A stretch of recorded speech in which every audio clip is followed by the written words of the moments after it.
Greetings everyone. Like I've said in previous videos, I will be experimenting with different formats in this channel, trying out different intros, different ways to present the various things I'm going to cover on this channel. I of course want to keep covering apologetics, also look into other things. As you can see from the title of this video, it's called The Upper Room, which is what I want to call the apologetic side of this channel. And this episode is called The Humanity of Jesus. Now, I'm also trying to write a blog, so there'll be a very short blog. Link to the description in the description below. Please check it out. And I will be covering this and aspects of this in later videos. But I want to make a short video here just to get the ball rolling. From the Bible, Jesus' divinity is evident. Also his humanity. But for me, one of the most human lines about Jesus comes not from his ministry, not from his teachings, not from his parables, but from something that happened after the resurrection, showing that Jesus maintained his humanity after he rose from the dead. And I'm going to read to you from John 20, verses 1 to 7. See, do you spot it, and then I'll point it out. It was very early on the first day of the week, and still dark, when Mary of Magdala came to the tomb. She saw that the stone had been moved away from the tomb, and came running to Simon Peter and the other disciple, the one whom Jesus loved. They have taken the Lord out of the tomb, she said, and we don't know where they have put him. So Peter set out with the other disciple to go to the tomb. They ran together, but the other disciple, running faster than Peter, reached the tomb first. He bent down and saw the linen cloths lying on the ground, but did not go in. Simon Peter, following him, also came up, went into the tomb, saw the linen cloths lying on the ground, and all the linen cloths, but rolled up in a place by itself. Now, not trying to be blasphemous, not trying to make a joke of the resurrection, but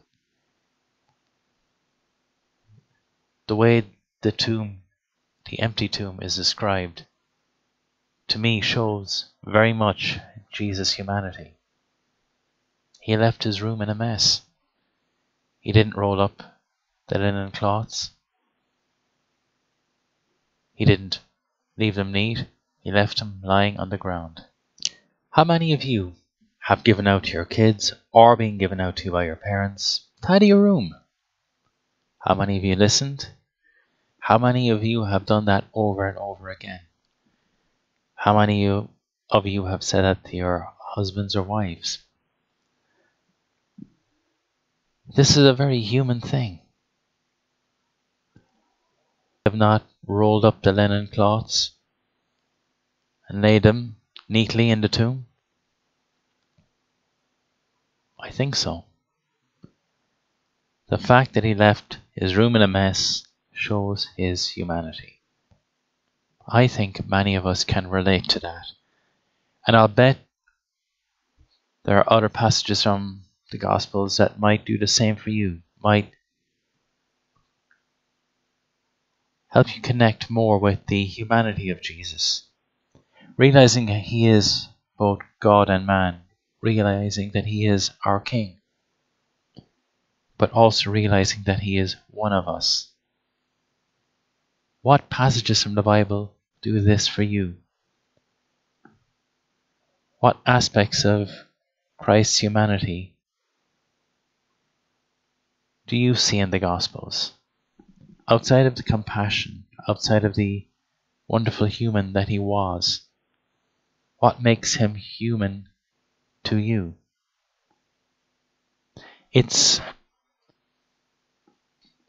easy to say Jesus was perfect. Jesus was the best man who ever lived. And if we're trying to measure ourselves against him, which we must, we will all fall short. But Jesus was human. He was tempted just as we were. He had many of our weaknesses, though he never surrendered to them. He never gave in to temptation. Unlike all of us listening and the person speaking on this video. So, please comment below. What for you shows Jesus' humanity? What passage from the Bible do you think best displays Christ's humanity for you? If you like this video, please give it a thumbs up. If you want to leave a comment on this or any subject, please comment below. And if you haven't already, please subscribe to my channel. Thank you for listening, and God bless.